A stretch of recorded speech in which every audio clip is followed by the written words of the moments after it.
This is episode 121.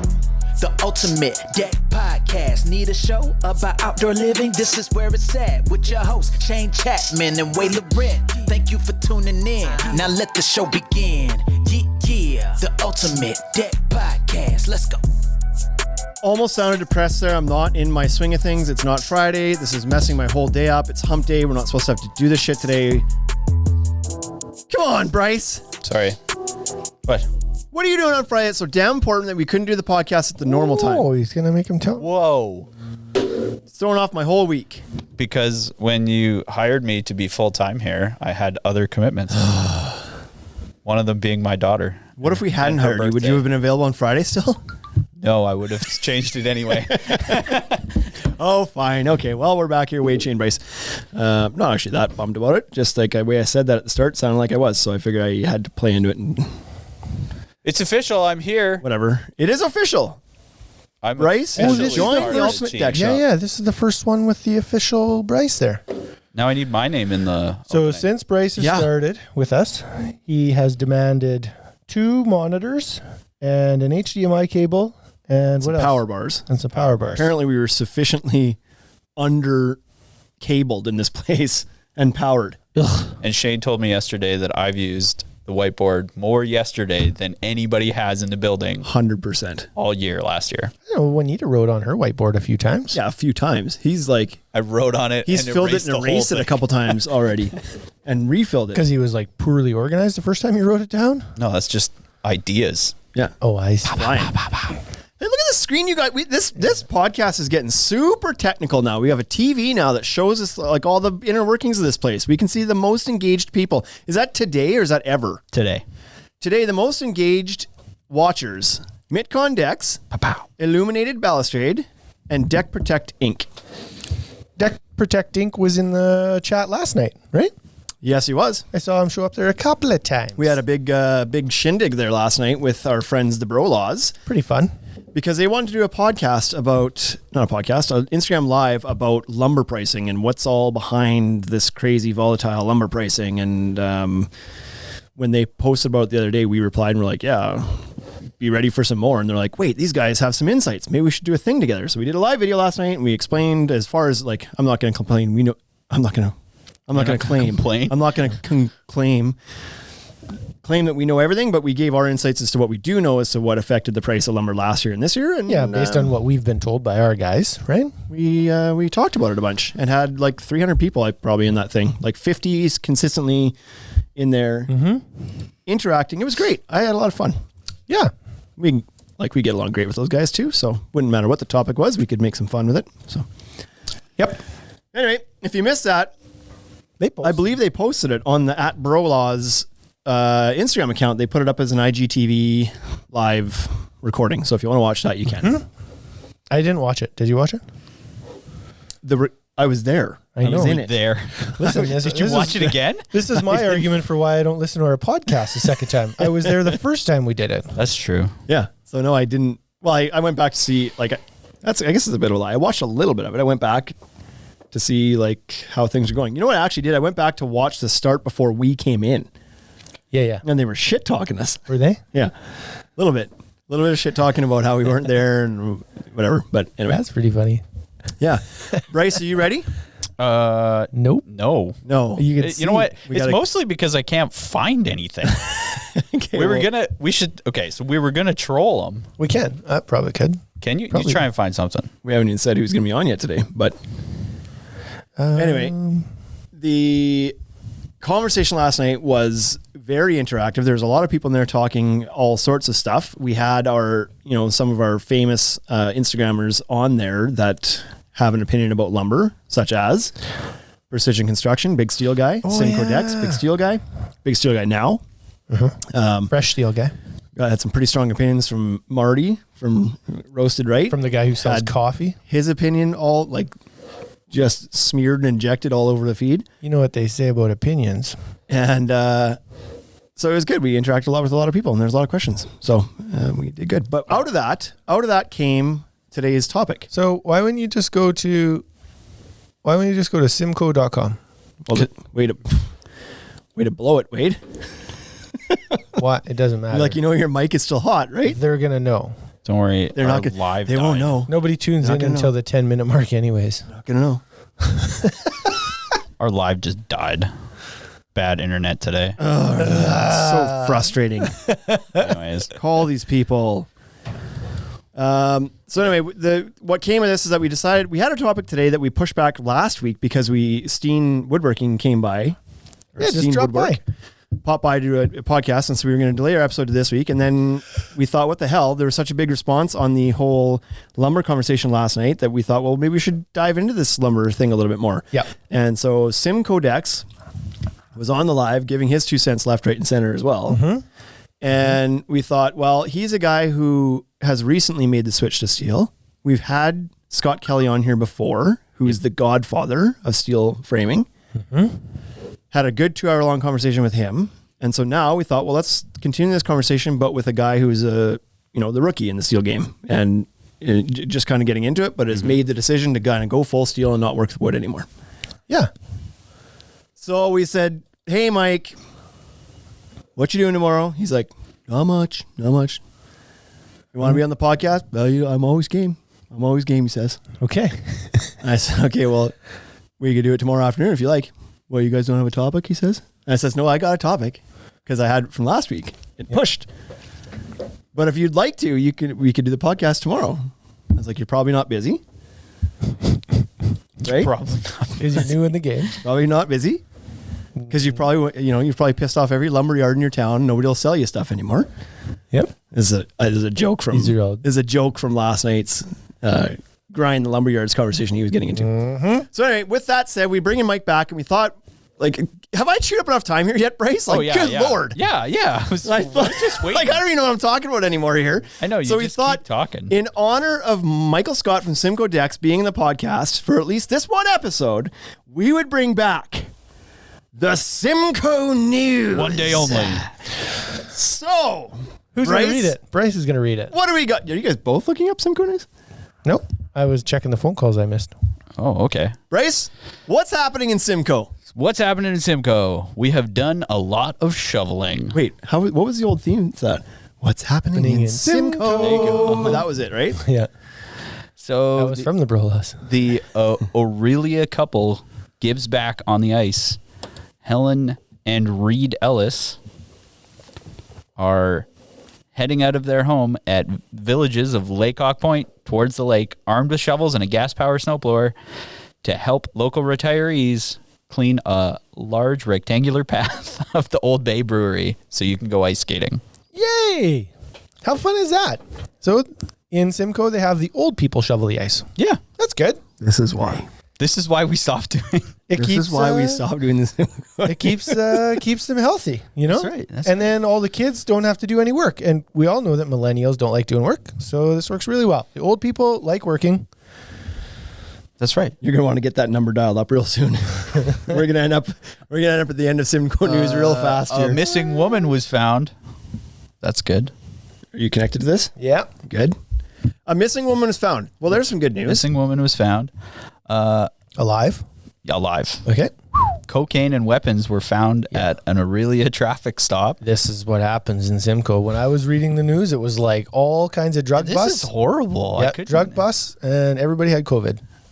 I believe a new cannabis store opened.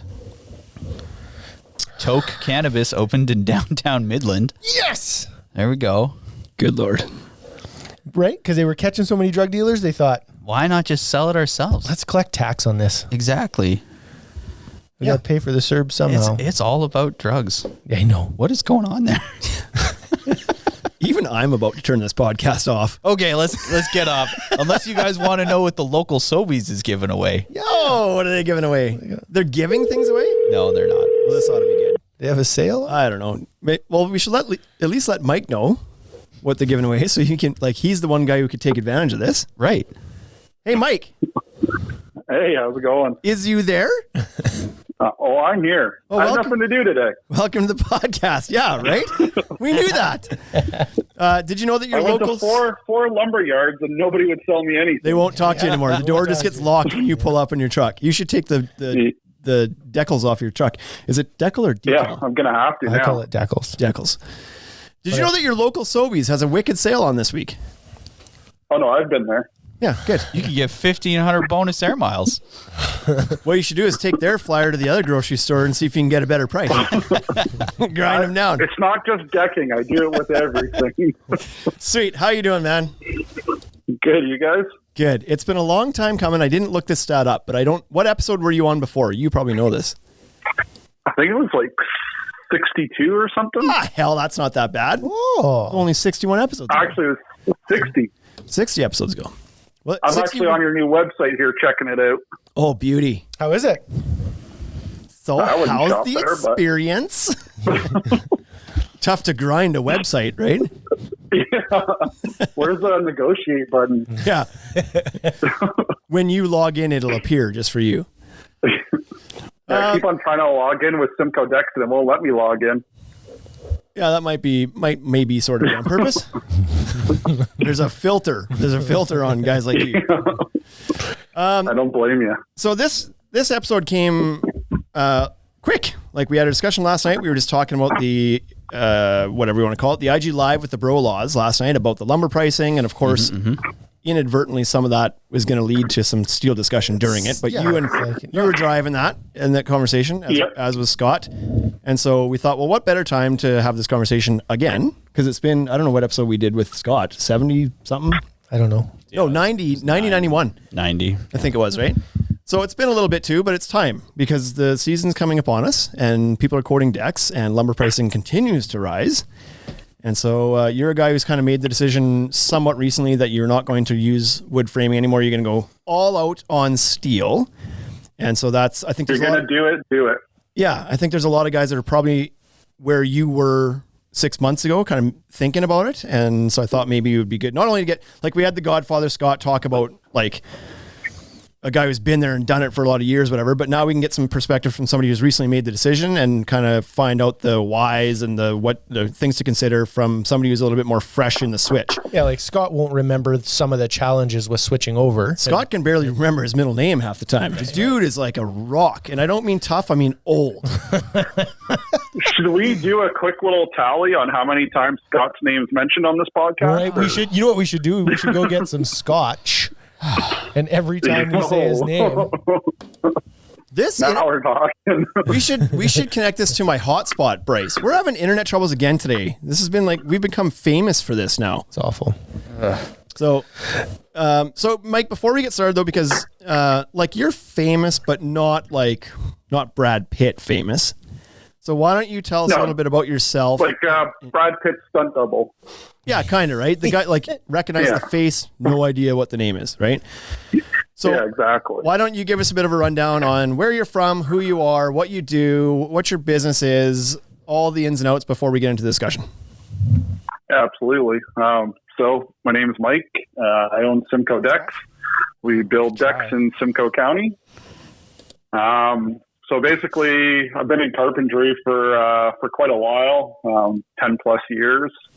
And then I kind of transitioned out on my own and decided, I did some basements and some kitchens, a couple of decks here and there. Yeah. Decided decks was what I loved doing. It was outdoors all the time. At that time, it was a lot smaller project, so I was normally in and out in a week. Yeah. I had no problem collecting money or anything because you're in and out so quick.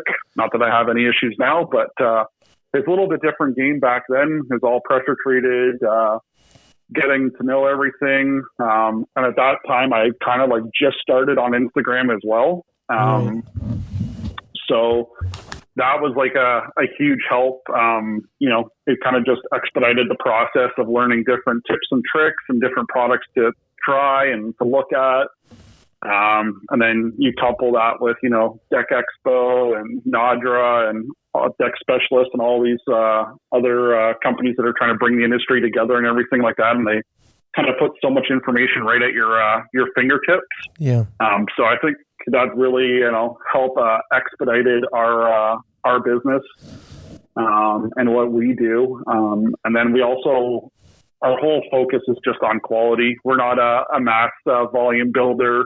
I don't ever want to be doing 5-6 projects at a time. doing builder decks or anything like that. My whole business is based on quality and just giving my customer exactly what they want, which is a great low maintenance product that's going to kind of last forever, right? Right. Yeah.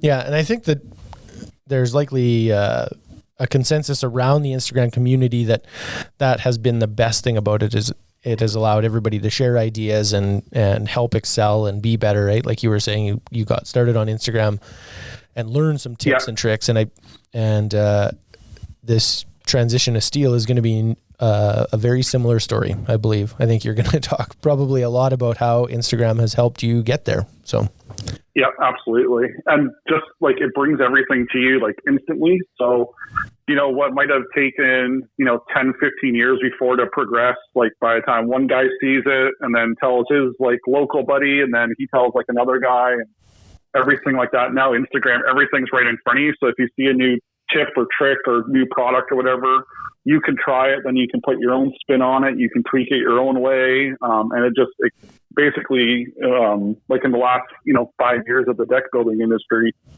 it's kind of just gone crazy with everything that's become available and the things you can do nowadays. It's changing pretty fast. Mm-hmm. So when would you say was the approximate time frame when you started to think about making this transition? How long have you been? January 27th, 2020. Perfect. Do you so before last year, we were already looking into steel. I was like, that's either Deck Expo. Was that Deck Expo? You like had a conversation there and it was like, that's it. This is happening. Yeah. So we had looked at it then, and then kind of in the off season, it's so hard once like you're kind of in the thick of things and going during the year to make a switch. Yeah. And for the most part, most of your jobs are already kind of sold anyway. So it's not like you can just go back and start changing things however you feel like it. So last year, before the season started, we had seriously considered the steel. Basically, you had Trex and Fortress were the two well-knowns to everyone. Mm-hmm. They both kind of had their systems. They both had their pros and cons to each one. But as been mentioned many, many times, is the price difference between the two. Back at the beginning of last year, when you were still, 2 or 3 times the cost to go to a steel framing, even though it's not 2 or 3 times the cost of the whole project, it is still a big jump. And a lot of the times, the things that the customers can't see, they don't really care about, right?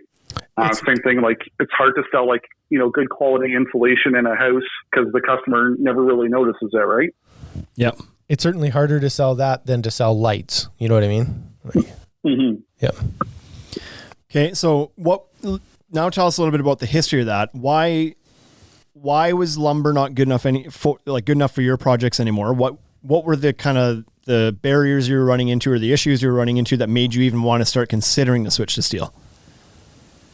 I think like for the most part is just you're putting these products that are coming with at that time 25, 30-year warranties that are now up to like 50-year warranties on top of a product that you can't even warranty the next day type of thing. So that for me was the biggest thing. Like the majority of your money is being spent on your decking and your railing and the accessories that go on it. And a small portion is being spent on your framing, but in all sense, if you don't have good solid framing and it's not going to last, then everything else doesn't really matter. Right. Right. So it felt kind of shitty. Like when you're putting up these structures and you're doing everything in your power to make them as good as you can, from planing down joists, crowning, grading your lumber, taping them. And they're going to last a lot longer than, what a lot of other guys are doing, potentially. But at the same time, it's not going to be there the life of what the composite board's going to be there for, right? Right. Yeah, that's right. What have you found to be, has there been any pushback from your customers when you tell them, and how do you have that conversation? Do you tell them pretty early in the process that, listen, I frame with steel, so you're going to get this? And if so, do you get much pushback from them saying like, is that necessary? Couldn't you save some bucks here? So I'm a pretty firm believer on don't give your customers a lot of options. I've been down that road where I basically carry a bin full of samples and like, oh, here's 5 different lines. here's 5 different companies that make it. You have to explain each one. And I find the more options you give a customer, just the more confused they get. Yep. So we do, before we even get started with any customers, we do like a, initial phone call, kind of get a little bit of their information, see what they want, see if they'll be a good fit. And we also produce a deck buying guide, which is about a 30-page document that just shows the different products that we use and why we use them, why they hold up, the warranties and everything that are associated with them. So I find that really helps. We personally never really have any pushback for why you're using steel opposed to wood framing. The odd time we'll get asked the question, can you give us a price for steel framing? Can you give us a price for wood framing? And we just simply say the costs are pretty comparable these days. But unfortunately we don't offer any wood framing. So I can't give you a price on that. Right. Interesting. Okay. Do you find, in the people you're talking to, are they getting quotes from elsewhere? And does that ever come up where it's the other guy's using wood? Do you find that the steel option that you're giving, that the steel you're using is an advantage against the other guys, even if it's maybe a little bit more money? Or do you find some customers are saying, I'm probably going to go with the other guy because I don't value the premium that steel is as much as you're telling me I should? So for the most part, if we're being shopped around, chances are it's probably not a good fit for us, client-wise. Yeah. Oh, the irony of that statement. Weird. They come to me with 10 different deck quotes and say, hey, beat this. Yeah. But you don't, do you find that, it sounds like you do a pretty good job of kind of educating the customer first, and my guess is that maybe by the time they get through your deck buying guide and talk to you, they're questioning the other guys, not you. Exactly. And that was one of the things that stood out for me pretty early on in my business. So our second year in business, we were quoting a pretty large job. Well, it was large at that time, and it was about a $50,000 job. And I had great communication with the clients and everything like that. There was a huge comfort level. But one of the things that came up with them was that the other guy's quotes and everything were a little more detailed than mine. So I made it a point to kind of go revisit our quote process and how we kind of handle client intake. And the more value that you can give them up front, the more their value they're going to see in you, right? That's right. Yep. Provide value early. Yep. Okay, I want to dive into Go ahead. So even our deck buying guide, is the document costs us $500 to put together, but at the same time, we probably send it out to 500, potential clients a year type of thing. And that right away can easily do a lot of our weeding out as well. Because if they're seeing, they're using steel framing, they're using composite, it's, aluminum railing, frameless glass or whatever. A lot of clients don't know exactly what a deck's going to cost, but they know if it's going to be something they want or not, right? So I find that as well helps vet the clients to see if it's going to be a product and we're going to be a good fit for one another. Right. Yeah. Perfect. I want to jump into some of the comments before they scroll too high here, but we have some questions for you. One from Simcoe Decks here that says, Mike, I see you taping the tops of your joists and beams. Is that to prolong the steel life or for noise or something else? So he watches my Instagram, but he doesn't listen to the videos. That's right. Yep. Volume off. Nobody does. They don't listen to ours. I got to do the volume up. Up. So it's strictly just, so when we 45 our deck boards over top of the joist, the camo clips that we use, there would be just a slight corner of that clip that doesn't cover the joist. So when I look down, I can see bare steel, and to me, that's just not a premium look, and that's why we use joist tape. So on your 90-degree deck board laying, when it's perpendicular to the joist, you don't tape. Is that right? Yeah, if it's perpendicular, we don't tape because the clip would cover the whole thing. We still G-tape our beam, and it's for the same thing. Just if you were to look down the deck, a black or a darked out surface doesn't stand out the same way a steel surface stands out, right? So, right. Yeah.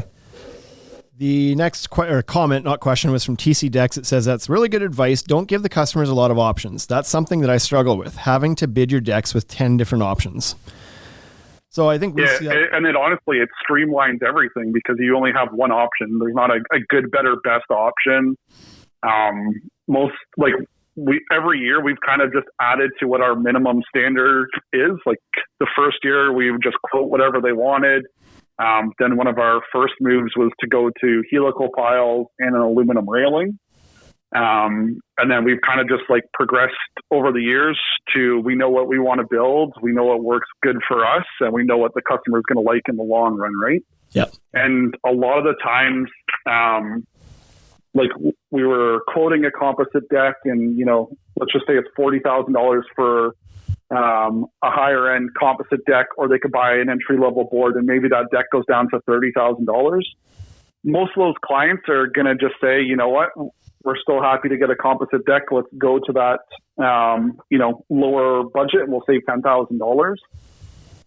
Where our business, like we're not a volume builder, we're built on quality. I can only take on so many projects a year, and I want to do projects that I want to do and that are going to stand out, and stand the test of time. Right. Yep. So when you made that decision, that switch to only do the premium jobs. Yep. How much work did you lose in the first year? So you don't necessarily lose work. It feels like you're getting a lot less work in, but you're gaining back so much of your time. So one of the other things we've done is we've charged for on-site consultations. So much time, Mike, actually, that you can do a podcast in the middle of a day on a Wednesday. Exactly. That much time. No problem. Yeah. And still make it to 10 lumber stores today. Yeah. Yeah. Yeah, no, it's like my second year, the busy season hit April, end of March, April. I was out every single night quoting, 2, 3, maybe 4 jobs. Mm-hmm. And I had no life. I worked every single weekend. And I was like sick of it. I look back at the numbers, and in like that month and a half span, I think I quoted like 120, maybe 130 projects, and I probably landed like maybe 8 of them, type of thing. I was going to say 5. You land 5. You did 100, you landed 5, right? It's like, yeah, exactly. I'm like, awful. I always used to just think like, oh, I can sell anyone. Like if I can just get in front of the client, I'll be able to sell them on my service. But the fact of the matter is that 9 out of 10 clients just aren't going to be a good fit for you regardless. Right. Mm-hmm. Yep. And the other thing to that, and why we only, do certain projects and everything now, is those are the type of projects I want to attract. So if I were to do, 2 or 3 really nice decks, but then I throw in a couple of pressure treated decks and I throw in a couple of like lower entry level decks, their neighbors and everything, their friends and family see those lower decks that aren't to like the high quality that you want to produce. And then that's what they're asking you for. Yep. That's what you get known for. Whereas when you're only producing like high quality work and top end projects, you'd be surprised. Yes, you lose all those $10,000 jobs, those $20,000 jobs, but now you have jobs that are coming in for $100,000, $150,000, and so on, right? Yep. Yeah. Yeah, that's a question we used to get asked quite a bit, or that people get asked, is from people who are trying to make the transition you made from doing everything to just attracting those high-end clients. And my answer to them a lot of times was just like, how do you attract those clients? And the answer is like, do one. Just do whatever it takes to land one of those big ones, because it'll result in another one and another one and another one. As soon as you start that chain, then the others just they find you, right? Exactly. Yeah. So, okay. So I know there's a lot of guys, you mentioned that you charge for estimates, and I want to unpack that a little bit too. So you've made 2 decisions that would impact the number of calls you're going to get. One, the decision to charge for estimates, or for consultations, we should say. And 2, the switch to only using premium products. Yep. There's a lot of guys who would love to do what you just did. They think about it all the time, and the fear of the phone not ringing as much stops them from doing it. So enjoy other things. Yeah. Just do when your phone's not ringing. Right.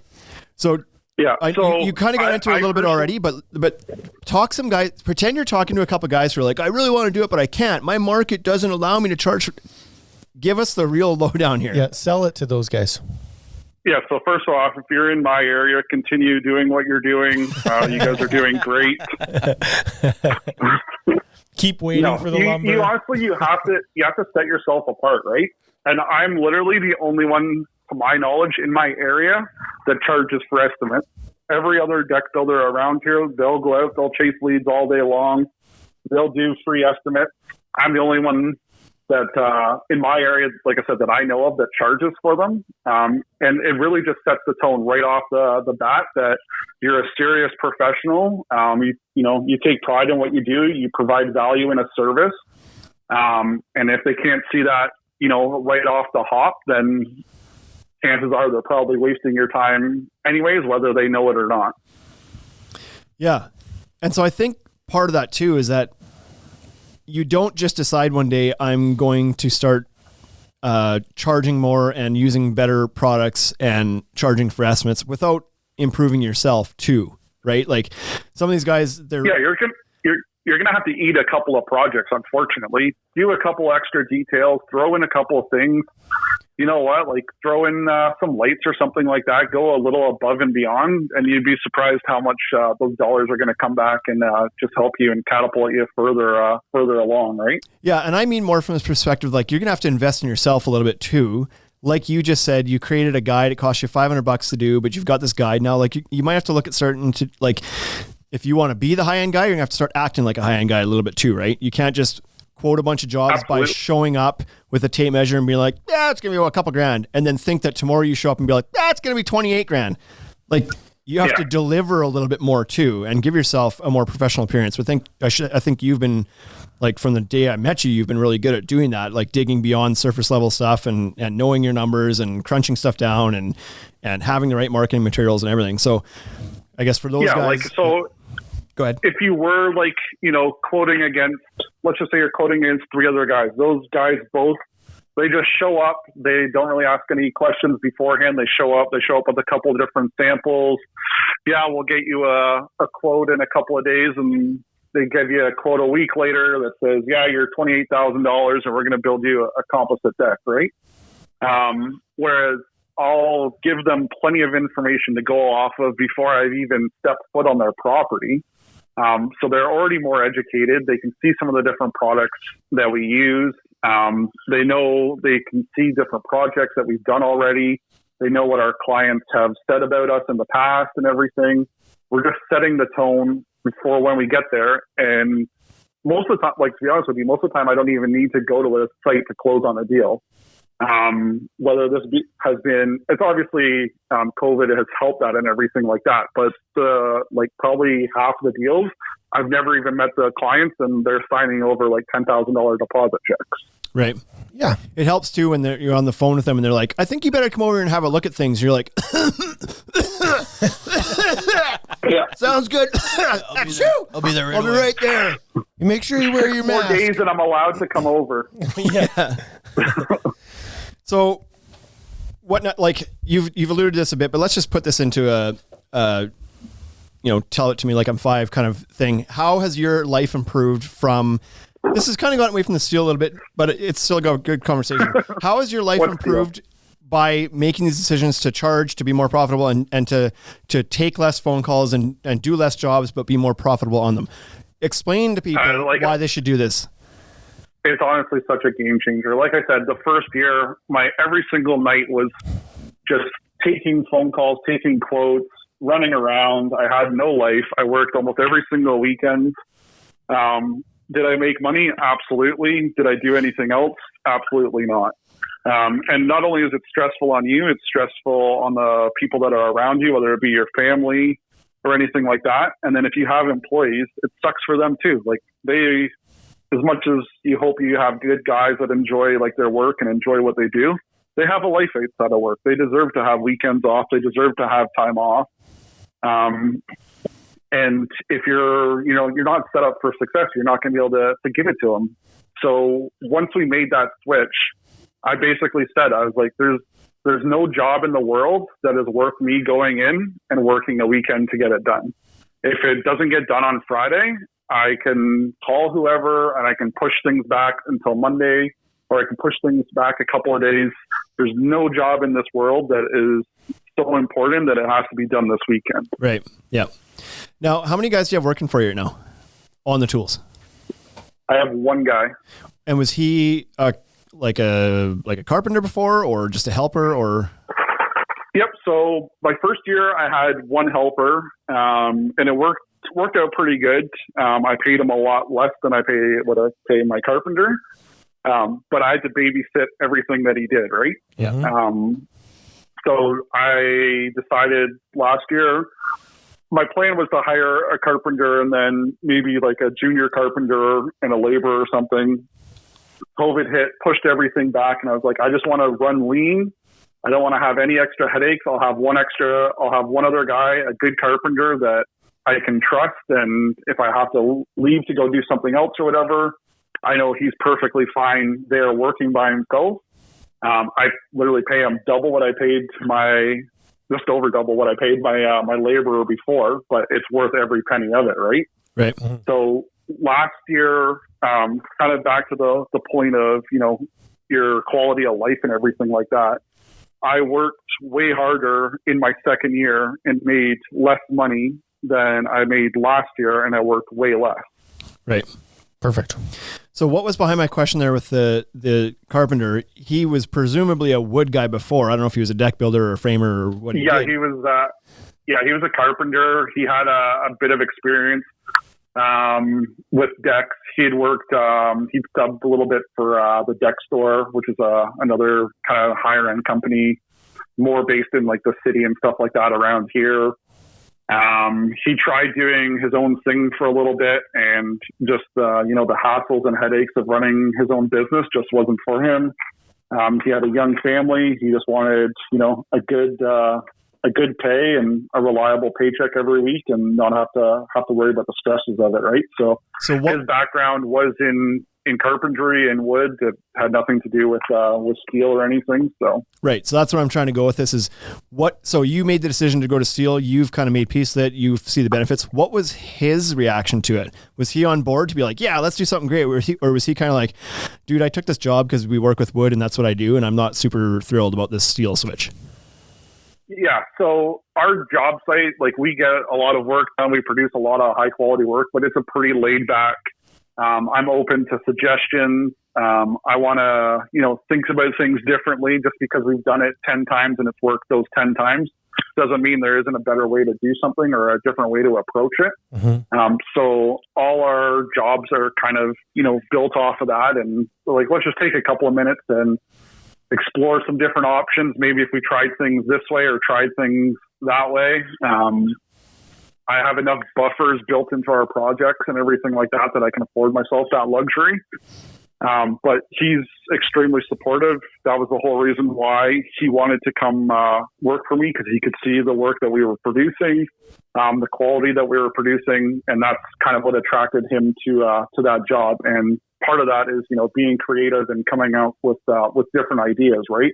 It's not just producing the same project every single time. So he was completely on board when we mentioned steel.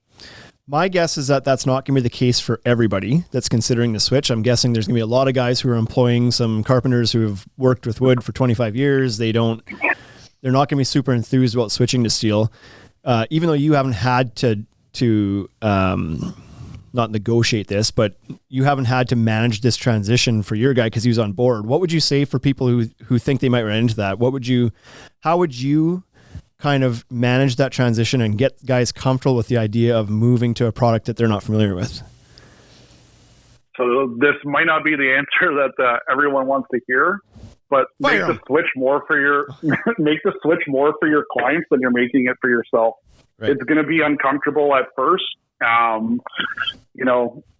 It's definitely, steel is a whole different animal than wood decking. It's got some of the same principles, but almost everything is different in that aspect. But the biggest thing that drove me was that I want to produce a quality product that is going to last. And most of the people that, they're shopping at your store and they're listening to the podcast and they're on Instagram, they're kind of the same mindset. So yeah, are you going to go and build a steel deck in the same time frame that you were building wood decks before? There's not a chance in hell you're going to do it. But you know what? You're not going to have those callbacks. You're going to sleep a lot better at night, and you're giving yourself a quality project. I personally couldn't feel like inside that I was producing like 100% the best quality project that I could give my clients when I was using wood. And that like drove me insane.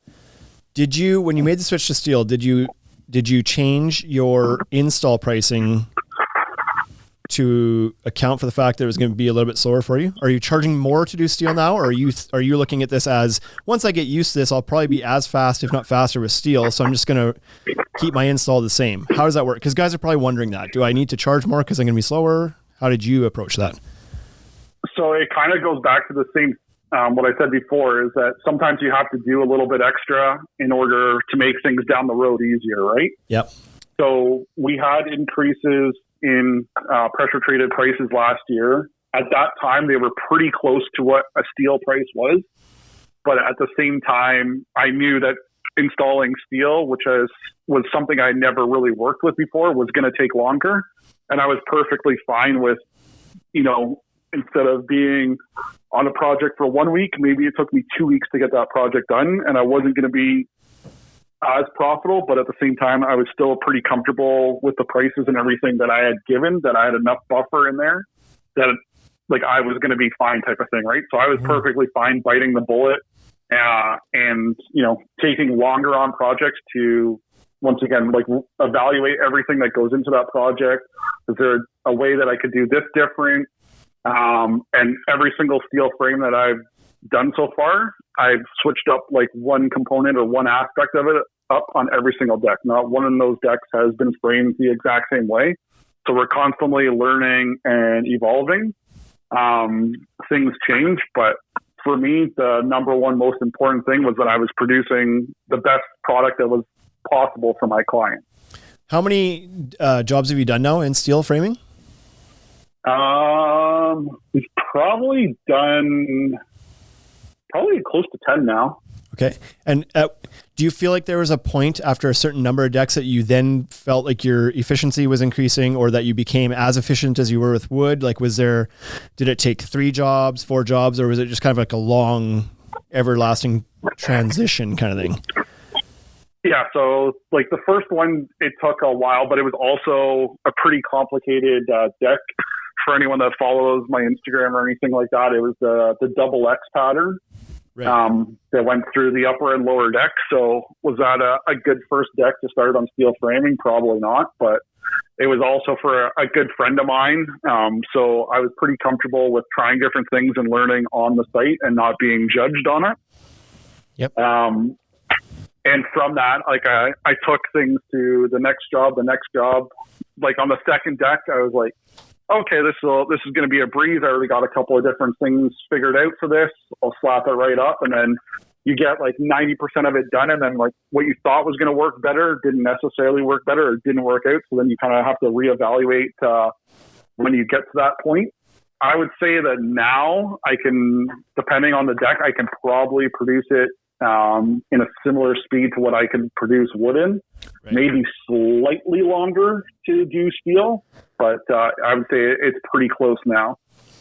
Okay. For like square box decks or whatever, it's the easiest thing to throw up. Like depending on the systems you're using, you can order everything like pre-cut, pre-marked, and it's literally like just a matter of throwing some fasteners in it. Okay.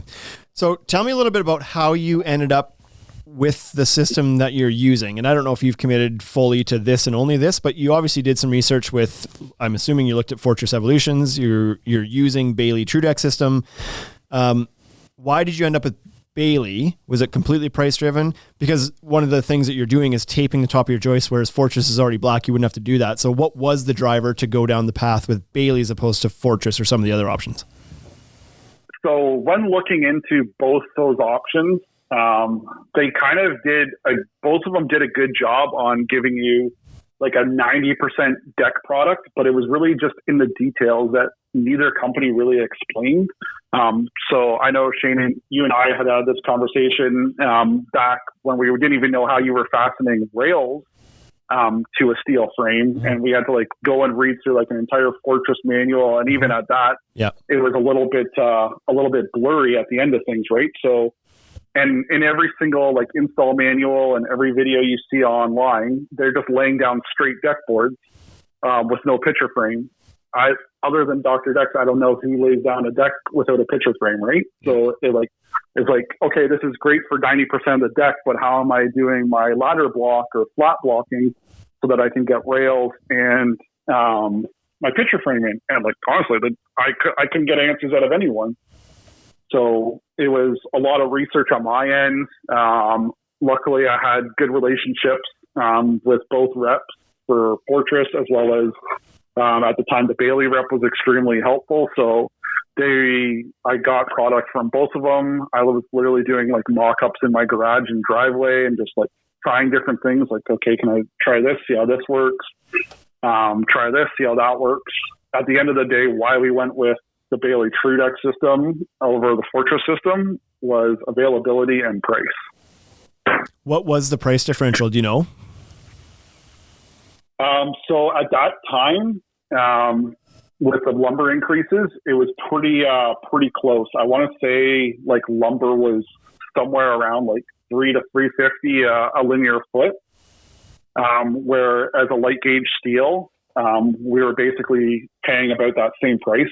I pulled up prices kind of today roughly just to see where they are, because I haven't looked at pressure treated prices in so long. I'm in between the two systems, even though, like when you went with Bailey because of price, how much more of a premium was the Fortress system over Bailey? Yeah, Fortress is probably like another like 30, 35% on top of a light gauge steel system. Okay. The other thing with that is that, so with Bailey, I could basically customize anything I wanted. If I needed a 30-foot joist, I could order a 30-foot joist. If I needed something that was a little beefier and stiffer, I could order it in a 10-inch joist, or I could order it in an 8-inch joist. I could order it in 12-gauge metal. I could order it in 18-gauge metal.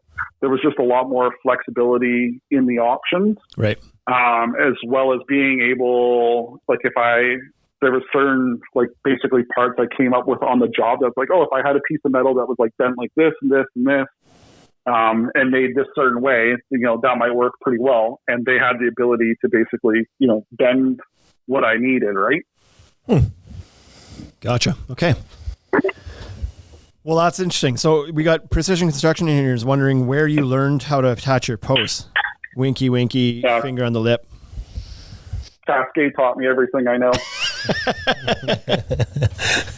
Because that Cascade Fence and Deck is another company that's doing that right now. I don't know if they're transitioning completely to steel. It wouldn't surprise me if they were, but they're definitely exploring it right now. They brought Scott down to kind of walk them through. They're doing their first one. So there's a few guys out there that are starting to make this transition, and it's not surprising who the guys are that are doing it. It's the guys who have always paid more attention to detail and cared more about the business and, went after the more premium projects. 100% why I use light gauge steel opposed to Fortress is because of Scott. I didn't even know light gauge steel existed.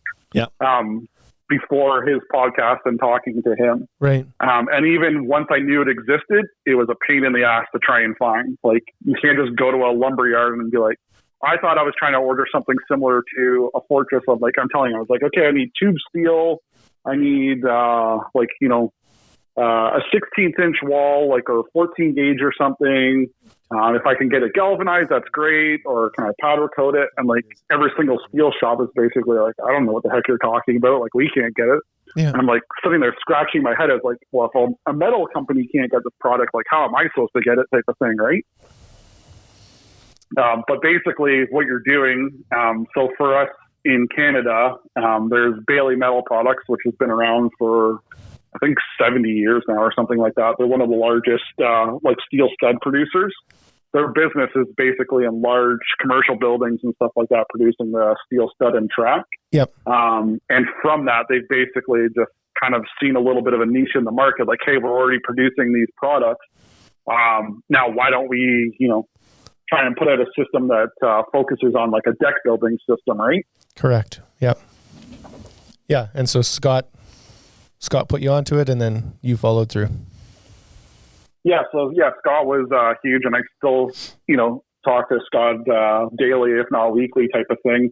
We constantly run ideas back and forth through one another. The one like downside to kind of steel is when I started, there wasn't really a lot of guys doing steel structures. So it's not like you had a bunch of people you could go to and say, hey, we're trying to accomplish this. Like, how would you go about doing it? Your options were limited, where now we started doing it, Cascades, they started doing their steel framing. There's been a lot more interest, and those guys can now come to people like Scott and I, among others, and start asking these questions, and they'll feel more comfortable about those details. Where when I started looking into it, I had all these ideas in my head, but I really had no idea how it was going to come together. And they would give me like, how 90% of this project was going to flow together. But I was like when I mentioned the ladder blocking and everything, I was like, well, how do you guys accomplish this? Or how do you accomplish mounting your post or doing stair systems and stuff like this? And they're like, well, we'll basically just sell you a box and try and come up with the rest type of thing, right? So like I said, there wasn't really anyone to talk to or to bounce ideas off of. So it was a lot of head scratching, a lot of playing around in like the garage and shop and everything, trying different ideas, trying different techniques, bouncing ideas back and forth with Scott on what I think would work and what wouldn't work. Yeah. And basically just taking it and evolving it from there. Yeah. So what do you find your biggest kind of struggles were when you made the switch? Like the actual on the job site things, what were the things that took the most amount of effort to adapt to? The things that kind of frustrated you the most, or you needed different tools, or what? Like, what are the things people should know about? The two biggest things, and anyone that asks me about steel framing, like the first thing I tell them is when you're driving a nail into wood, the nail sinks into the wood. It's hidden. You don't have to think about it. You can fire 5 nails in the joist to the ledger or whatever connection you're doing, and that nail is, for the most part, basically hidden. Right. Any fastener that you put on top of a steel framing or connecting a steel framing is an exposed fastener. So you really just have to, not that you want to use less fasteners, but you really have to be aware of where you're putting those fasteners. The first deck that I did, I had like hundreds of fasteners on the top of the deck. Yep. So I had to go back after, and like every single deck board that I install, I have to basically go in, take a Forstner bit and like grind out those areas so that the deck board sits flat on the deck, right? Right. Yep. So we're like everything that we do, and that's part of like when you're installing, just take 5 minutes, take a step back, look at what you're doing and think of different ways you can do things. So now we're basically at a point where I don't think on the one that we're working on right now, I'm pretty sure there was maybe 1 or 2 fasteners that were mounted to the top portion of the deck, and everything else was kind of hidden below. So those are definitely the 2 things that take the longest. Is it takes longer to attach, and it takes longer to kind of, I would say, cut things as well. So you find you're a lot more selective in where you're putting your fasteners, how many fasteners you're putting in because of that? Because you know it, like every fastener leads to another, like leads to more time when you go to put on your finishing materials. More methodical. Yeah, exactly. So a perfect example, and 100% this is all credit to Scott. Does anyone know what the tally we're at now for Scott mentioned? No. It's well over 50. Contractually, we have to hit 55. 55. I don't know where we're at, but so the original proposal in the Bailey system is you're basically taking a joist and you're putting like a 90-degree bracket on the end, whether it be like an L70 or whatever like that. So you're basically 4 screws from the bracket into your midspan blocking, and then you're another 4 screws into your joist material, and that's on each side, right? So your 16 screws that went into that one little section, where Scott came up with the idea of basically flipping a joist around so that it's vertical, and then you don't have to add a bracket to it because you can just screw through the top and the bottom of that joist. So you just took 16 screws and you just brought it down to 4 screws, which it may not sound like a lot, but in the overall scheme of things, like that is absolutely huge, right? Yep. Yeah. And so one of our posts that we did the other day was our joist spacing, right? And we said we have 9 5/8 joist spacing and 11 5/8 joist spacing.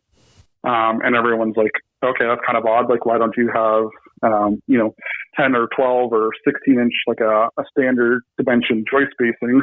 And the reason for that is because we use 1 5/8 flange steel. And then we basically have to just turn a joist that's 8 inches on its side. So yeah, at 8 inches and 1 5/8, you got 9 5/8.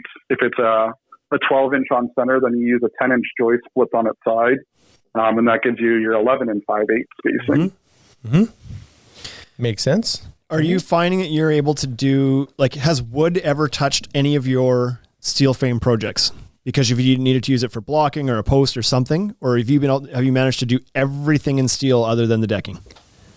The only thing that I've ever had wood and steel connections was the very first project. Because Bailey doesn't produce any type of post or anything like that, they're just selling you joist and beam. So I couldn't get steel post in time, so I had to use 6x6 post for that job. Gotcha. Like a pressure treated post. And so what are you doing now? Now we have 3.5 inch steel columns. And is that similar to like a telepost that you would use in your house? Is that essentially what it is? Yeah. So it's just instead of, I don't think I've seen most of the posts I've seen supporting the house are all cylindrical. But the ones we use are square tube. Okay. Yeah. Awesome. What are some of the tool swaps you had to do? What tools are you using now with the steel that you had to go out and purchase? And were you able to finance those by getting rid of some of your wood tools that you don't have a use for anymore? Or what's the financial commitment here Nobody to switch over? sells tools. Yeah, I've got a whole garage full of tools that I don't use. The worst thing too was, so back when I did a little bit of everything, the remodeling was kind of when I was drinking the Festool Kool-Aid. So at that time, like right before I got into decking, I had invested like so much money into Festool, like tens of thousands of dollars. And like probably within 6 months after that, that was when I made the switch to just doing decking. And like the majority of the stuff has just sat in the garage. Some of the stuff, the Festool, I sold because I literally never used. But for the most part, tools just sit in the garage. But for the tool wise for steel framing, literally like a good metal saw with some chip collection would be huge. A grinder and an impact and a drill. Those are kind of like your go-tos for steel. Scott mentioned it in his podcast as well. Like the amount of tools that you use is bare bones compared to what you used before. We actually ripped apart our entire work trailer and like basically cleared it right out. And then only just put in the tools and fasteners that we actually needed. So really the only ones that we invested in, because we already had grinders, we already had impacts and drills and everything like that, was the good metal saw. Yeah, we just a bought good chop saw. No, like a Turk saw, like handheld. Oh, okay. Yeah. So we had bought like a smaller, I think it's like a 5 1/4 Milwaukee saw, which I thought was amazing at the time because it was really the only thing I had used. But the one thing you really want to be like focused on and have it kind of in the back of your mind is where your shavings from metal are going, because they can rust if it's steel. So when you're cutting a piece of steel with no chip protector or anything like that, or no chip collection, those chips or shavings or whatever you want to call them are basically going all over the ground, or potentially if you're cutting them close enough to your deck product, or going on top of deck product. Not that I would ever do either one of those things, but it happens. So they rust like so quick, like it's crazy. And I think I haven't figured it out exactly, but I think it's due to the heat that's produced when you're cutting them. because I've literally taken like shavings afterwards and like tried to stain boards and stuff like that, and I've had zero luck doing it. It seems to only be like the hot shavings that ever leave like rust marks on anything. Right. I wonder if they're coated somehow. I wonder if the steel has a bit of a coating on it, and then when you heat it up, it breaks that down. Well, but I think it's only in effect when it's hot, because we've taken like direct steel shavings and I've literally like put them on top of a deck board and submerged it under like snow and water, and I couldn't get it to leave rust marks. Weird. So like if you were to do it and like a hot shaving hits like a deck board or something like that, or gets on something, then that's when I find that it did potentially leave rust marks. But as long as you're like aware of it and you're on top of it and you clean them up, then it's not really a huge issue. But you do want to have that in the back of your mind, and that's why we invested in a separate Milwaukee metal saw that has really good like shaving collection. Like I can dump it at the end of the day and dump like a little bucket full of shavings in the garbage, right? So better to end up in the garbage than on your job site. What's for the guys that are thinking about doing this, what's the cost of one of those saws? I want to say Canadian. I think the kit was, I want to say like either $700 or $800. Okay.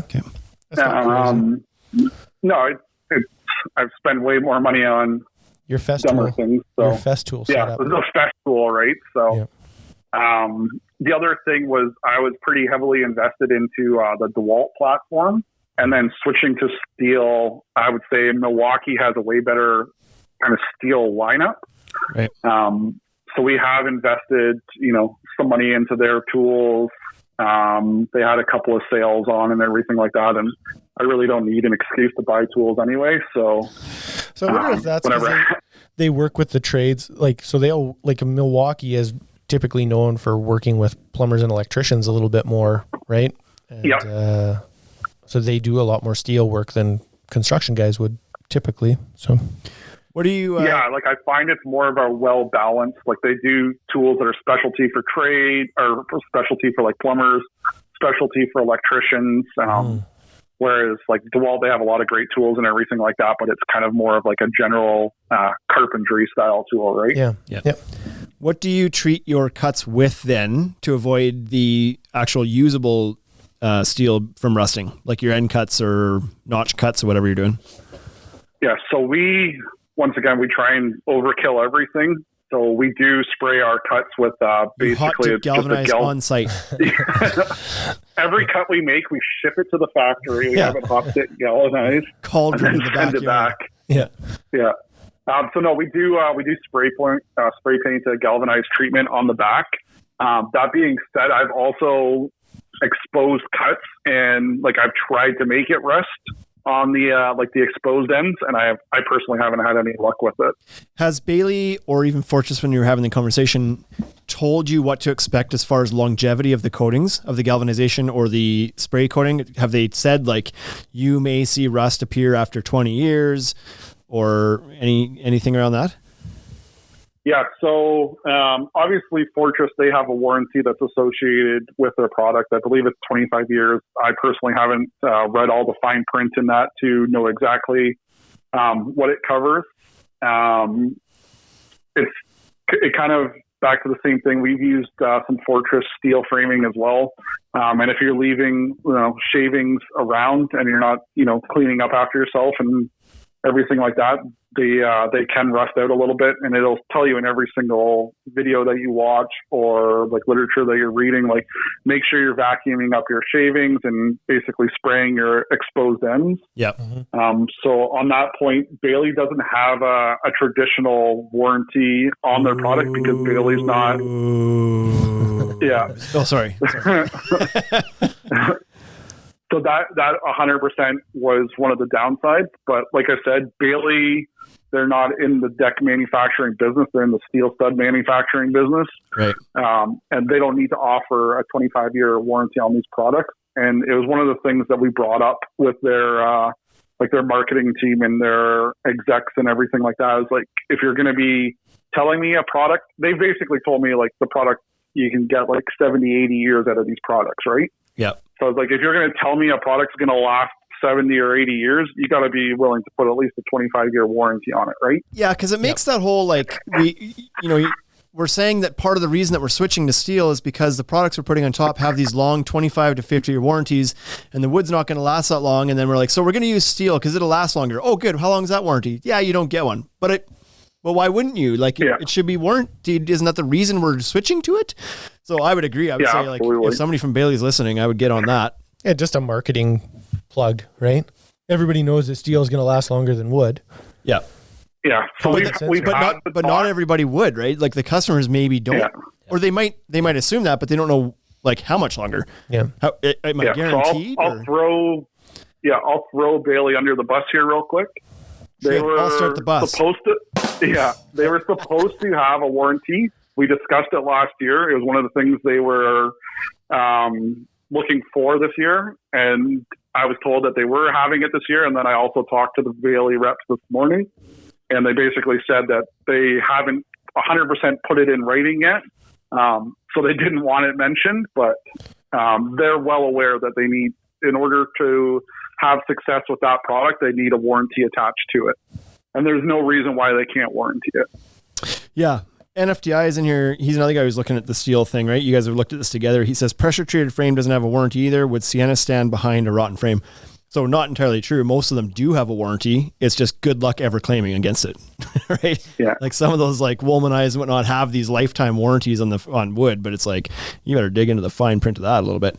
Yeah. But I think that's like the expectation is that, or that what people think is that wood doesn't have the warranty. And the reason we're saying switch to steel is because of the warranty thing on the boards that go on top. So I think, like, logically it should. I feel like Fortress is probably a little bit further ahead in the product life cycle, and that's probably why they've gotten those details ironed out. I know that we've done some quoting with systems, and I've reached out to both to get them to quote things. And Bailey, for us, even was kind of like, they straight up told me they weren't really there yet to be doing these kind of like mass quoting, and I don't even know what distribution looks like out west for them, but Fortress has it already ironed out. I can get quotes like today with Fortress, and Bailey's a little bit further behind, it seems, both in marketing and even figuring out all the product details maybe. So yeah, exactly. And part of that was when Bailey first introduced it, they literally just, like I said, they were giving you a square box, and they're not deck builders. They never thought about picture framings. They never thought about attaching rails. They never thought about stair details or anything like that.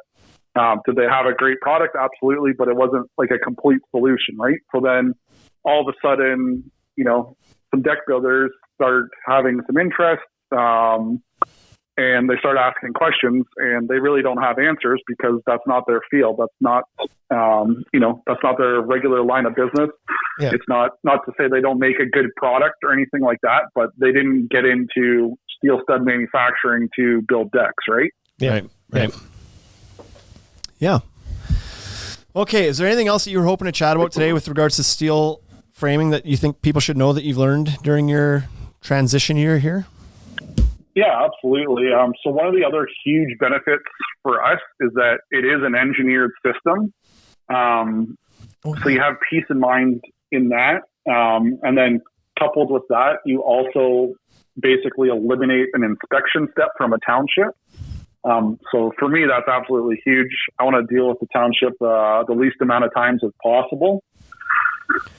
That was a question that somebody typed in here a while ago. I forgot to reference it. Happened. Yeah. It was somebody asked about the permitting process. So what was your experience with your permit office compared to wood?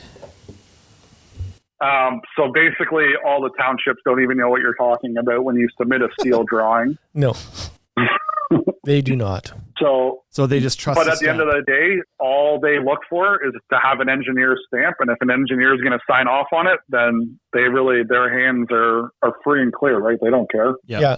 Because if anything happens, they can just be like, hey, an engineer signed off on this. He thought it was a good idea. How am I supposed to tell him no? Because it removes their liability. As opposed to all the liability they accept in any other They don't scenario. have any liability ever.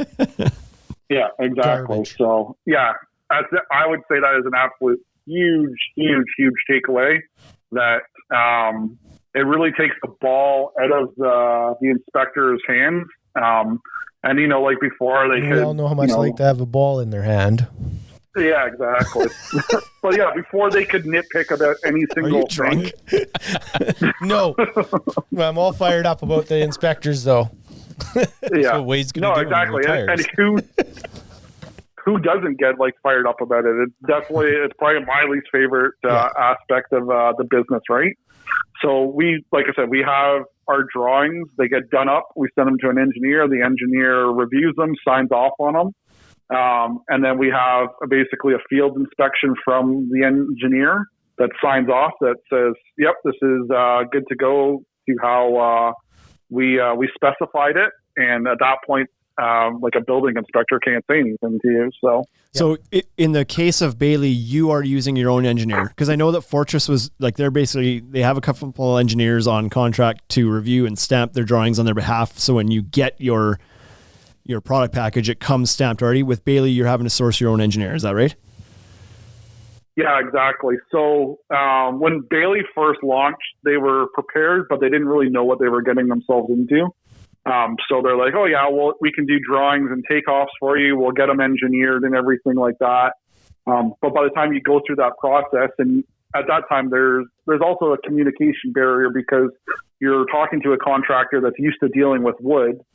And he's expecting you to basically convert that product into a steel product. But at the same time, Bailey is not 100% familiar with how all the components of a deck go together, right? Right. So then all of a sudden you've got to go back and forth and have a couple of changes and wait for engineer sign off and everything like that. That's where, some time can start adding up and everything like that. And it may take a little bit longer. Whereas, Fortress, they're in the building products industry. They have a large foothold in their decking. They're starting to produce some pretty good products and everything like that. So they're a little more aware of what needs to be happening to make it easier on the consumer end, where Bailey, they do a great job now and everything. But when they first, kind of thought about it and everything like that, I don't think they really knew 100% what they were getting themselves into. Right. So there's a question here that popped up from Main Decks, and we touched on it earlier a little bit, but we'll bring it up again. He says, I don't know if this has been asked, but what is the price difference between wood and steel? Your answer to that earlier was basically if you're looking just almost at an unbranded light gauge steel option, and with the increases in wood pricing, there isn't much of a difference anymore. If you're looking at so I did a quick little price comparison today. Yeah, and we were basically. So the other thing is that it's not a true apples to apples. Right. So when I was building out of pressure treated 2x10 deck or joist, that was my minimum standard. I didn't do anything at a 2x8. Yeah. Where now with light gauge steel, we use 8-inch steel, and then you go to Fortress and they use a 2x6. Right. So you can't go and say, okay, Fortress is so this price for a 2x6. But pressure treated is only this much for a 2x6, because you were never going to use that 2x6 in your pressure treated framing, right? Sure. Yep. But if you were kind of had an equivalent across the board, I figured out the pressure treated with G-tape was going to be, with today's prices, was going to be close to about $4 a linear foot. Light gauge steel is probably around $5 a linear foot. I believe the Fortress came in around $7 a linear foot. Okay. So not a whole much more, 20% more roughly for light gauge steel over wood, and from wood to Fortress maybe 50 to 60% more. However, you're getting the black powder coating and the engineering included in that, and maybe a bit more of a complete system than the Bailey. I'm just trying to figure out, the Bailey sounds like it might take a little bit more effort to figure out, because they haven't done the figuring out yet, but at a discount. I would say 100% that the Fortress system was designed to make it as easy as possible to switch from wood to steel, right? They want to take the majority of those headaches out. Yeah. And it's a pretty well thought out system. But there's obviously the huge advantage to using the light gauge steel is I can order, and I'm only paying for what I order. If I want to order 11 foot, or say, let's just say a 12 foot 3-inch piece, I can order a 12 foot 3-inch piece, and I'm only paying for that 12 foot 3 inches, and not paying for, a 16 foot that I would have had to pay for in pressure treated or whatever, right? Yeah. Yeah. Okay. Are the Bailey engineering stamps, is that site specific, Mike? Yeah, so everything is done site specific. So I found the best way to expedite it is we have our designer that did all our wood drawings beforehand.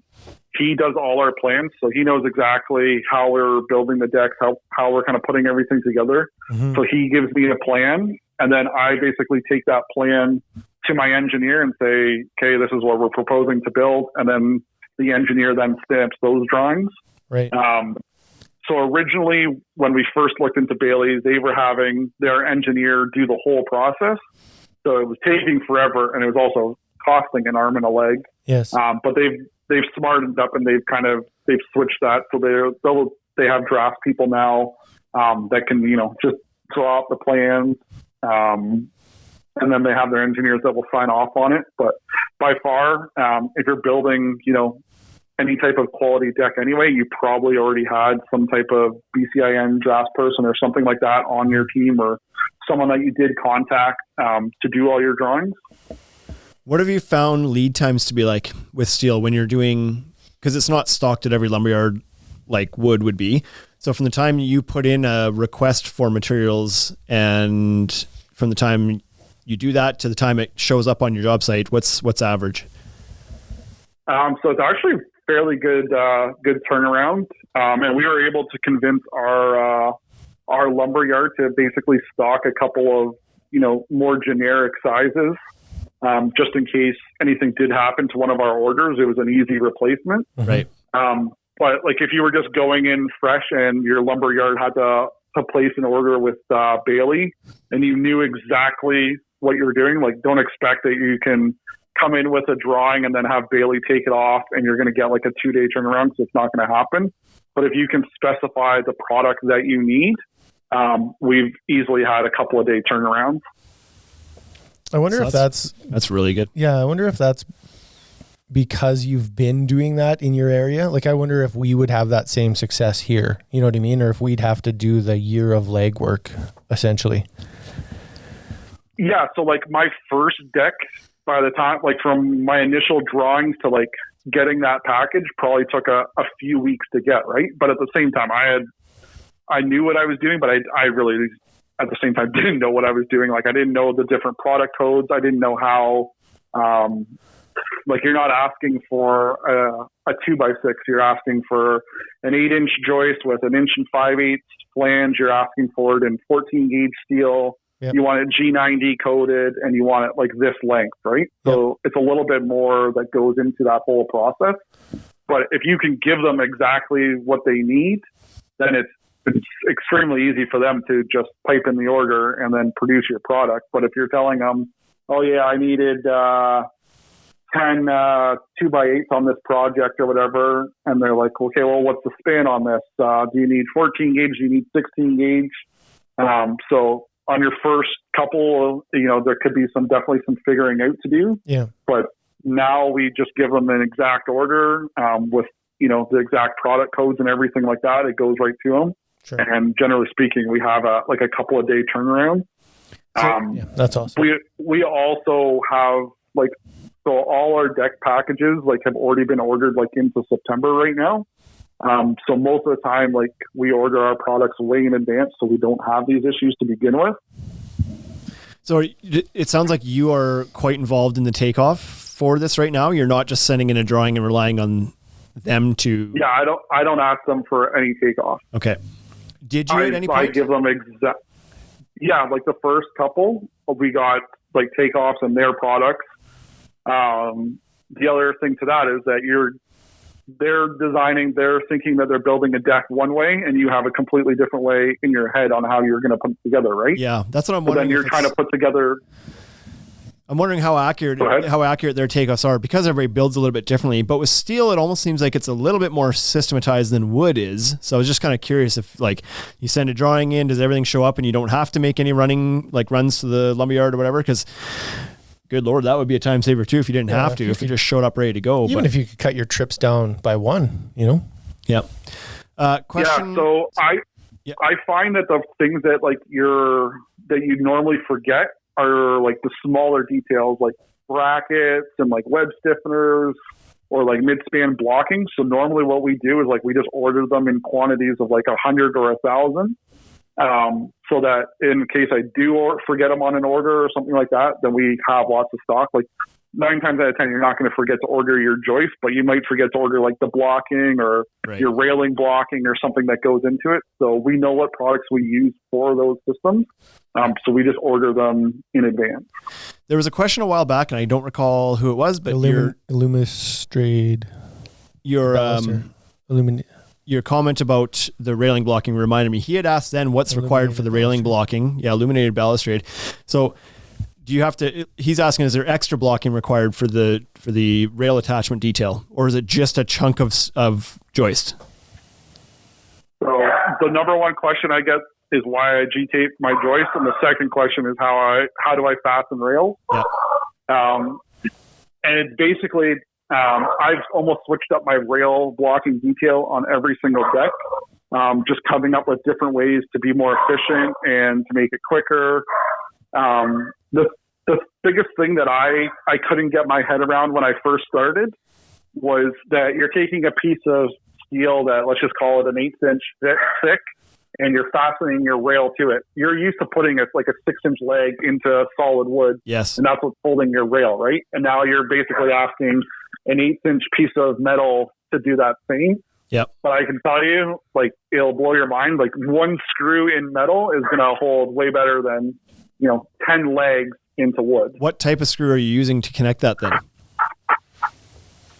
Like a rail connection? Yeah. Yeah. So we basically, you basically have a piece of steel blocking underneath.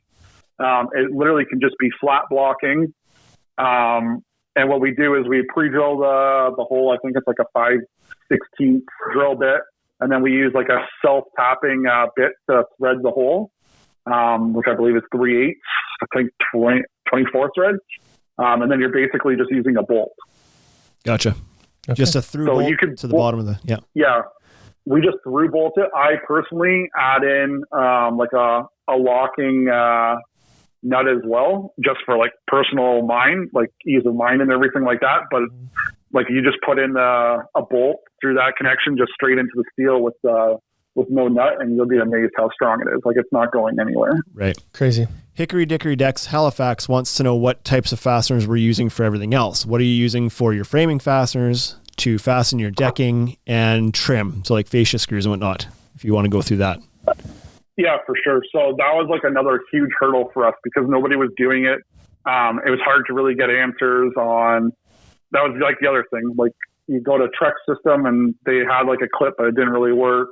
You go to Fortress, they kind of have a clip, but it didn't really work. Like, there wasn't really a good answer on how you're fastening products and everything like that.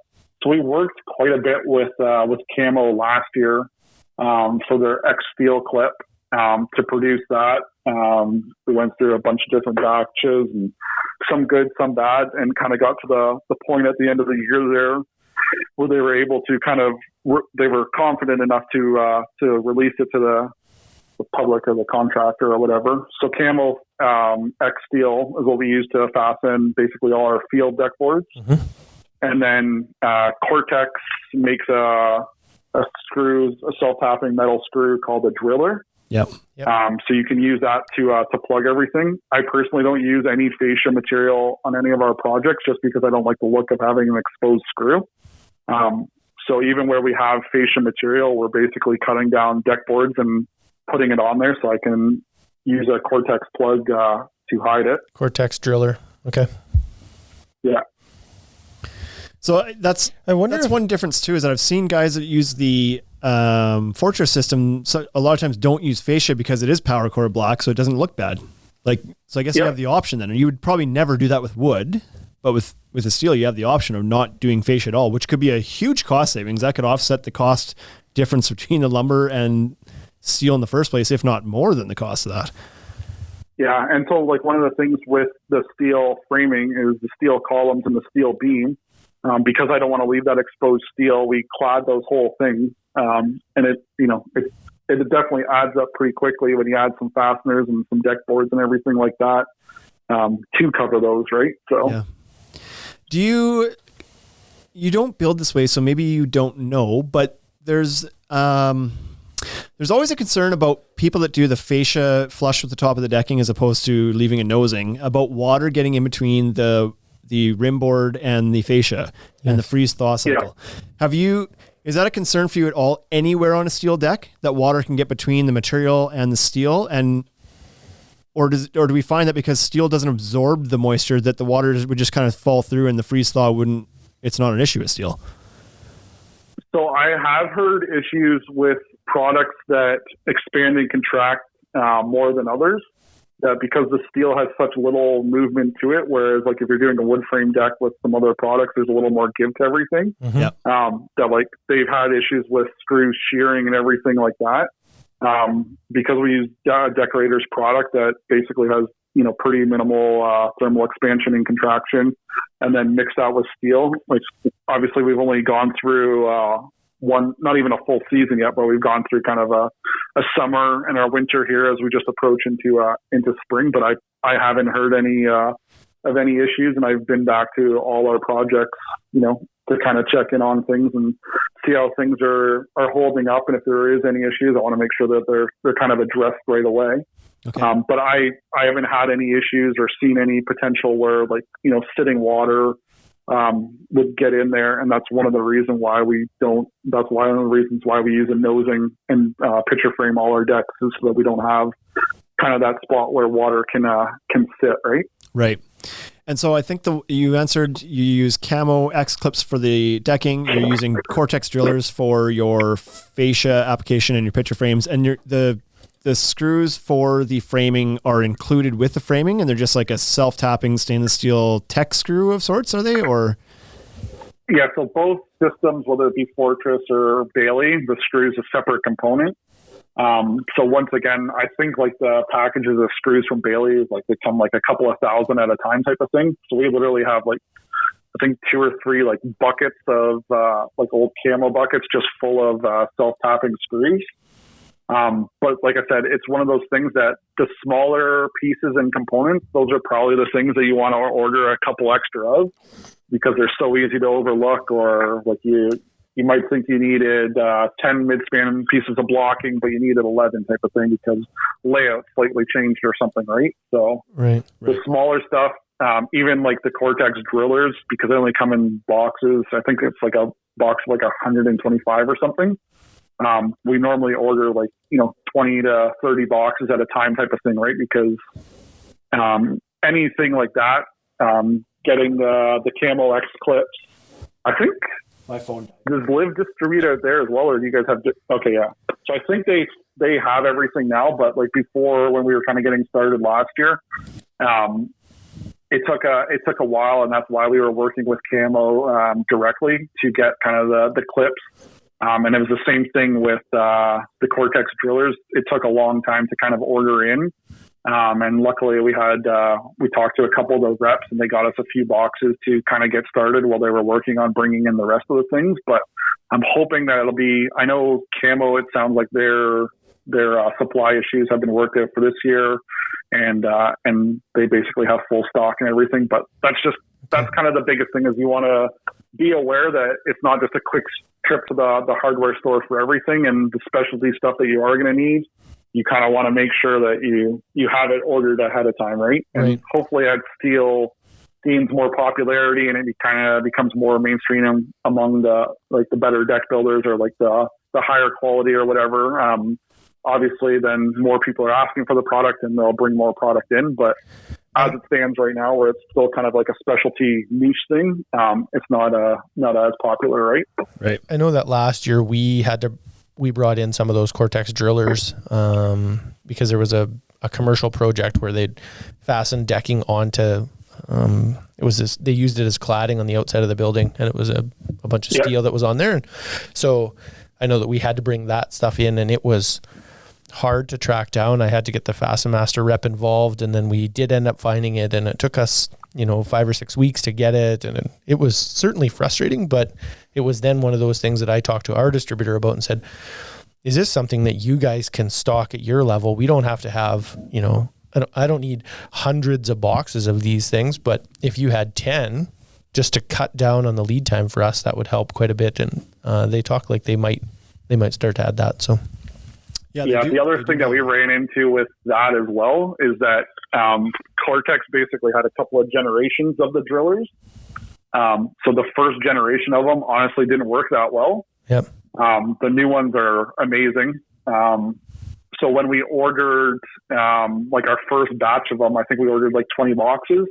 And of those 20 boxes, I think like 17 or something were like the old style ones. Right. And nobody there even knew, right? Like it was the exact same packaging, everything like that. And it wasn't until we actually like opened up the box and looked at the screw that we saw that it was like the old style. And then we had to basically wait to get all the new packages back in as well.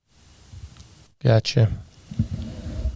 Yeah. Excellent. So you feel like now that you've kind of like it took a bit of effort, it sounds like, to get started, to get a dealer on board, to get a distributor on board, to get the manufacturer on board.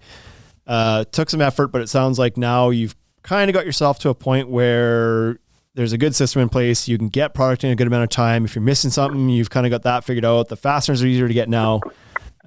So I guess for people that have not gone down the path in their area and nobody else has either, I guess there might be a little bit of work to do at the start to get everybody on board. Yeah. But once you do, then you're off to the races. Yeah. And even from like a customer's perspective, I personally find that like, you would probably think that, even a lot of deck builders might not necessarily know about steel framing or didn't know about it before. So customers aren't going to be knowledgeable about it, but we've had quite a few customers that have approached us, because of our steel framing. Or when, you tell them about it and you tell them the benefits to steel framing and everything like that, they're completely on board. Like they're investing in you and they're putting their trust in you that you're giving them their best, possible product kind of within their budget or their price range. Yeah. So if you're coming to them with better options, it kind of goes down to like the deck boards too. Like they don't care if it's a Trex or TimberTech or Decorators or Fibron or whoever. They're looking to you for your suggestion, right?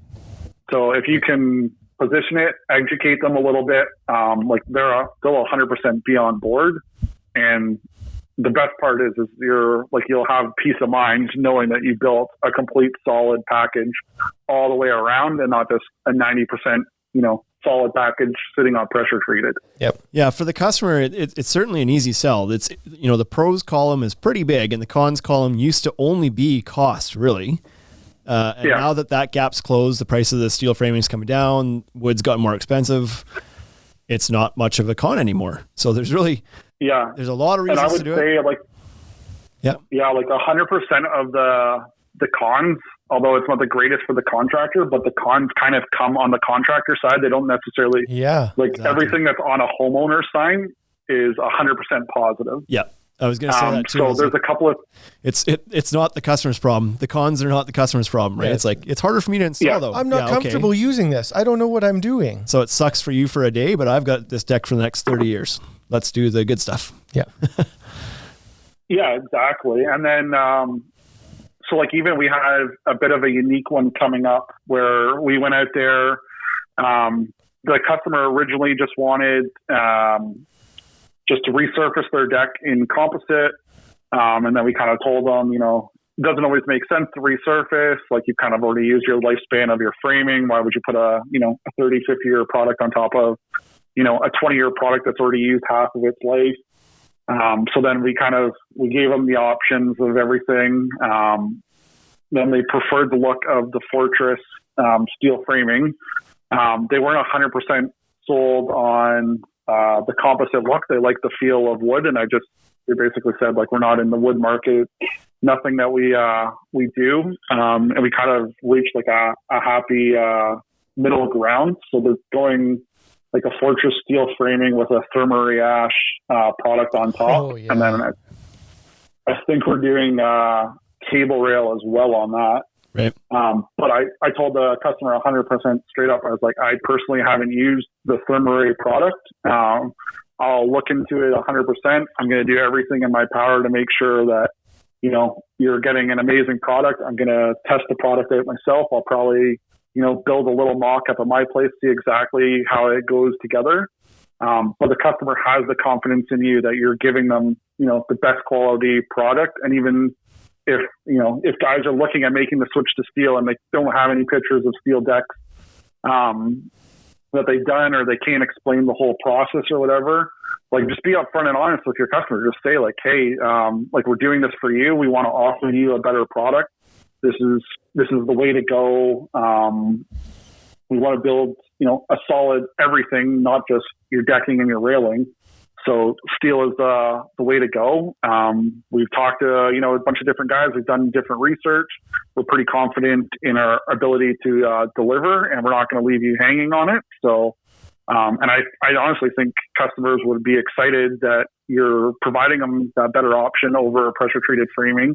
And then secondly, that you're being honest with them, and they know that you're not just doing it to install it, you're actually looking after it, and you're going to, do some research and look into different options, right? Yeah. Right. Yeah. Hickory Dickory Decks asked a question you've answered here already, but just so that they get the answer here, they're wondering why you still use G-tape in the steel. He's mentioned that, and then they knew the answer, because we're trying to hide the color of the Bailey steel, the galvanization on 45 degree installs, angled installs.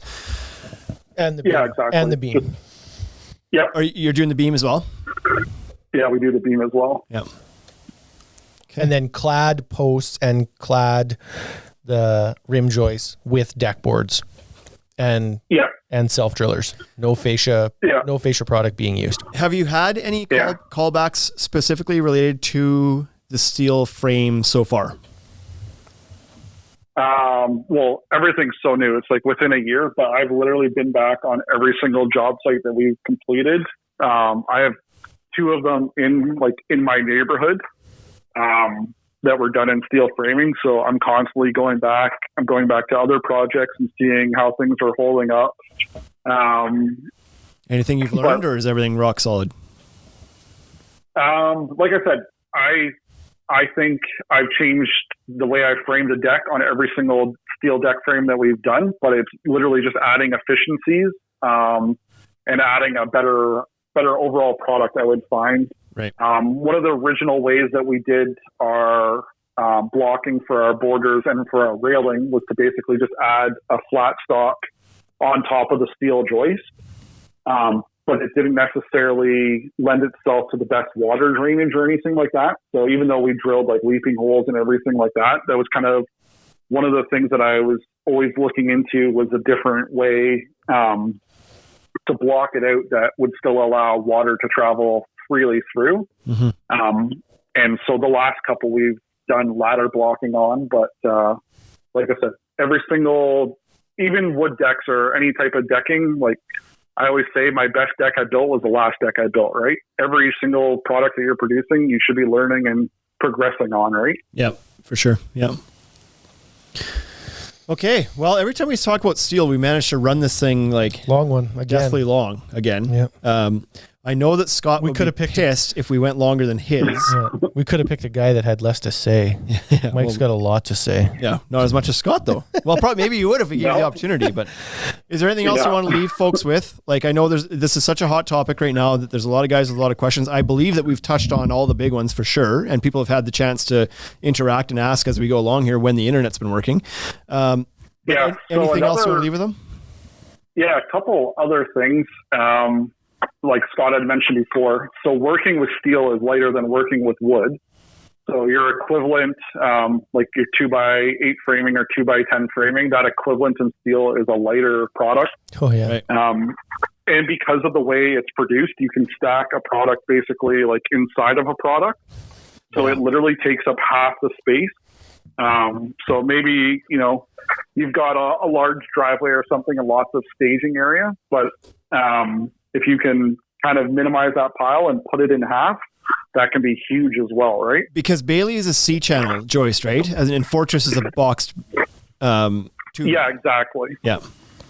Yeah, so you wouldn't have that advantage with Fortress because it would stack just the same as conventional lumber would.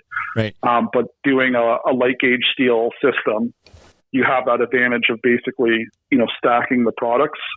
So I remember the other thing when we were talking with Fortress, I remember that they said that they had gone with the tube steel And that was more of a feel thing for the contractors because, like you mentioned before, they were trying to ease the transition between wood and steel.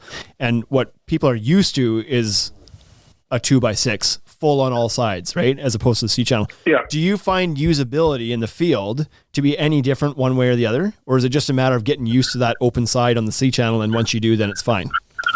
Yeah, so that's one of the things I would say that is a slight bit of a struggle, and that's one of the reasons why we didn't use ladder blocks framing for the longest time, was because we needed to have that flat side of the C-channel on the outside so we can mount our fascia to it, right? Right. So we've now worked it, so we've inverted our C-channel so we can do our box beam, and then we've basically just put in a custom bent piece inside that C-channel that makes it flush with the outside so we can attach our fascia to that. Right.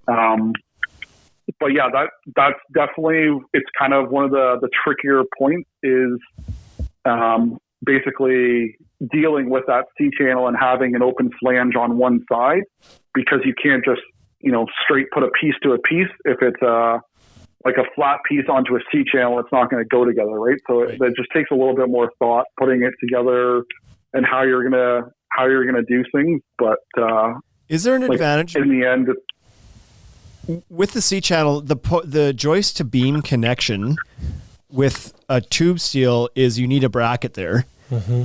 Yep. With the C-channel, are you allowed to just sink a screw through the one of your tech screws? Right? Yeah, like through the bottom plate. You can do that's okay. That's a compliant connection according to them. Yep. Perfect. So that's an advantage. Because that'd be less screws than a bracket, right? Mm-hmm.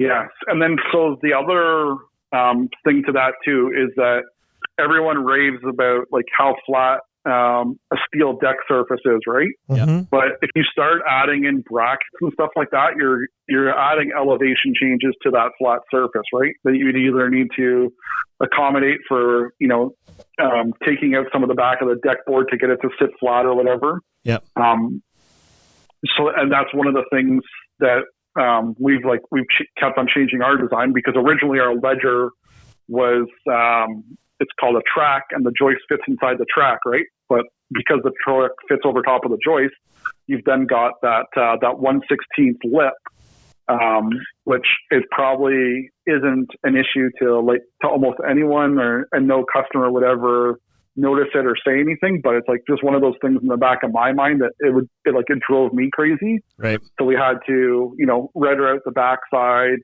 so it would sit perfectly flush.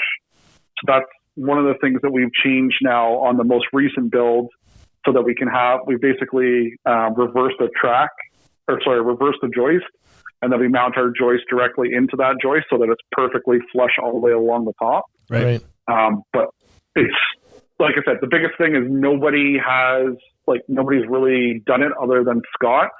So it's so hard to, yes, he's got many great ideas, but there's still so much room to grow and improve with that product. And without people doing it and trying it, you're never going to know, right? So I'm sure 20 years ago, nobody picture framed a deck, and then all of a sudden one person does it, and it's oh shit, that's what a difference that makes, right? Yeah, so for sure. The more people that get on board with it, the more people that get comfortable with it, it's only going to get easier and easier for everyone. Yeah. And as more and more guys get on the bandwagon of doing it, there's going to be more brains putting ideas together with how to work with it and make it work for everybody, right? So the community will grow and we'll all benefit from it. And yep.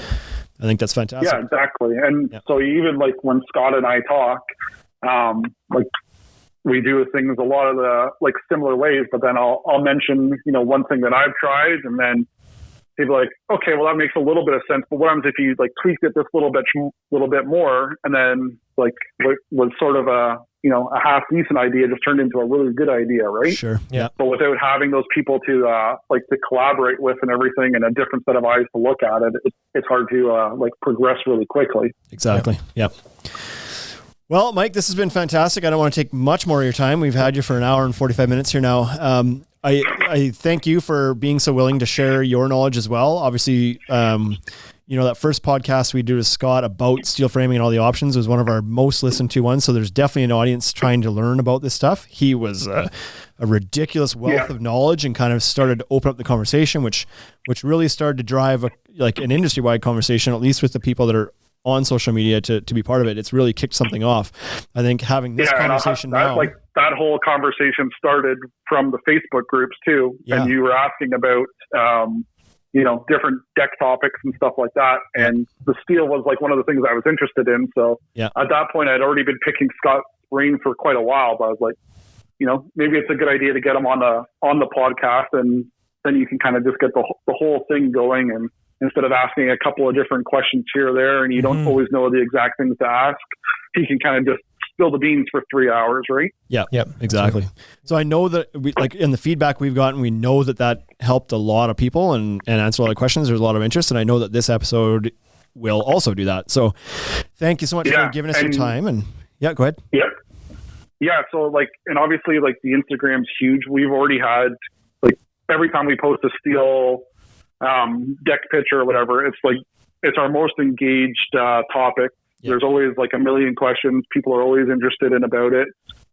So they can continue reaching out to myself or anyone else that's, kind of doing it. Obviously Cascade Fence and Deck, they've started getting into it. They had Scott out to their project to try and limit that learning curve for them. And it was funny because that exact same day, we had a local deck builder here that came to our site to see how we were doing because they were interested in steel framing as well. And, you might as well learn from my mistakes and save yourself some headaches. And who knows, you might be after 10 decks, you'll probably be a lot further along than I am. Right. So there's certainly guys out there that are willing to share this information. So if anybody is looking to bounce some ideas off or learn a little bit and it wasn't covered in this podcast, feel free to reach out to Mike on Instagram at Simcoe Decks. And like I said, Scott Kelly is always willing to share his knowledge as well at Precision Construction, both on Instagram. You guys both post quite a bit. So even if you don't ask questions, you can learn just from sitting back and watching. But they're both open to helping everybody with questions figuring out. I know the guys at Cascade, as they start to learn some things with steel as well, will also be willing to share. They'll share for sure. 3 great guys or 3 great crews, I should say. They're willing to share their mistakes and their learnings with everybody out there that is thinking about getting into the steel game. And the reason this is so topical right now is because it's primed and ready for it. With the cost and the quality of lumber that's out there right now and the price gap closing, this conversation is a pretty easy one to have. So thanks, Mike, for giving us your time today. We appreciate you sharing your knowledge and your time. And until next week, everybody, take it easy. We'll be back next week with 122 because that's what happens after 121. Take it easy. Hey, thank you for listening to the Ultimate Deck Podcast. Now you know what we're about. Check the site, come and shop. UltimateDeckShop.com. Hit us right away for sponsorships or tell us if you want to collaborate. Let's go. Check us out on any social networks. Thank you for listening.